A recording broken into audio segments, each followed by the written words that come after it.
This chapter on strings contains a lot of information. I would strongly encourage you to go through each and every example.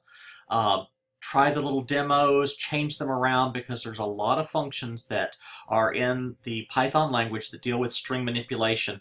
And I'm only going to go over a few of them here, but there are a lot more in your Zybook. And you will actually find some more if you do some research online at the python.org website. There's some additional functionality that you'll find there. So I'm going to go through some of the examples that are given to us in our chapter this week.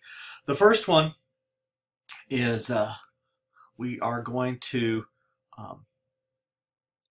print a part of this domain. We're going to print, we've got a URL string here, which is http colon whack whack Wikipedia whack wiki.turing. And we're going to start at index 7 and go until including position 23, and that will get us that part of the URL, and that part of the string will then be assigned domain. So when we print domain here in line 5, we'll see here in a second, we'll see just that sequence, that range. Here we've got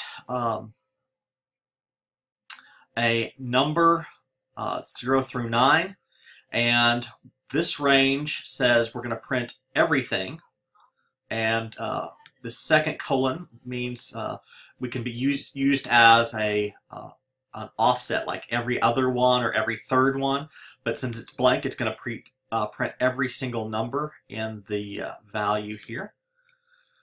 The second one, we're going to go through all the numbers. So this first colon means a range of beginning to end, but we're going to do every other number, so every second number. And in the last example, we're going to start at position 1 and end in position 9, and we're going to do every third number. And so we'll see that on the output. Our third example, we'll get a student ID, and we're going to use this padding format so that we will have 8 numbers printed no matter how many numbers we typed in. So if we typed in at least 8, I should say. So if we type in 4 numbers, as I will do in my example, it will precede those 4 digits that I typed in with 4 zeros. Then our replace function, which is just one of the functions in the chapter, is going to go through the string that we type in here in user input. There with that input. And if it finds 1, it's going to replace it with uno. If it finds 2, dos, and so forth. And then it'll print the translated sentence. Then our next to last example, we are going to enter a URL, and then we're going to split our string based on our whack separator here. So we will have tokens, will be a collection of strings based on stripping out the whack as a divider. The opposite of that is a join. So we're going to come in here, and we've got an array of strings, and we start with a empty string, and we're going to say join to that string the collection of strings in our collection phrases. So at the end, we should see one string that consists of everything added together here in this example. So let's run this and see what our output looks like. Okay, so first, let me go back up to the top before I enter the input. Here's our example here in lines 3 and 5, where we stripped out the strings from position 7 to 23 and copied them into a new string called domain, and we printed it here. Here's our original number, here's every other number, and then here's every third number starting in position 1 going to position 9. Now we're going to enter a student ID. I'll enter just 4 digits. 1, 2, 3, 4. I'll press enter. I entered 1, 2, 3, 4, but the formatted ID prints 8 characters because we didn't have 8 characters, and the to fill up the 8s, the padding is going to be 0. Then here's my translation example.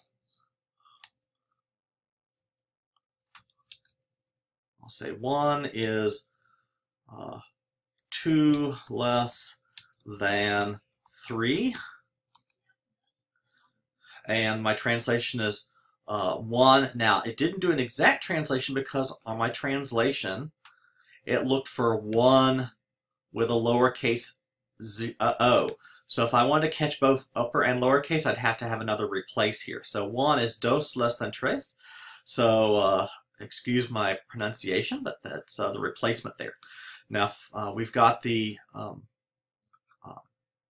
tokenization here, so I'll enter another URL. So I'll say http://www.cnn.com local. Okay, and so here's the separation, HTTP, colon, before the first whack. Then the next whack, there was nothing there, so we've got an empty string. Then after the next whack is www.cnn.com, and then after the final whack is local. So here's my collection of all the tokens based on the delineation of, or the delimiter of a whack. And then my final example, I had my collection phrases to be or not to be. We joined them to an empty string, so now we have one string, sentence, that consists of that is the question. So to be or not to be, that is the question. It's on 2 separate lines because we put a carriage return here after the to be period. So that's our example, but again, there are lots of functions that are listed in this chapter. Go through each of them, do a simple example to test them. Make sure you understand them because you will be using them in upcoming programs. Take care.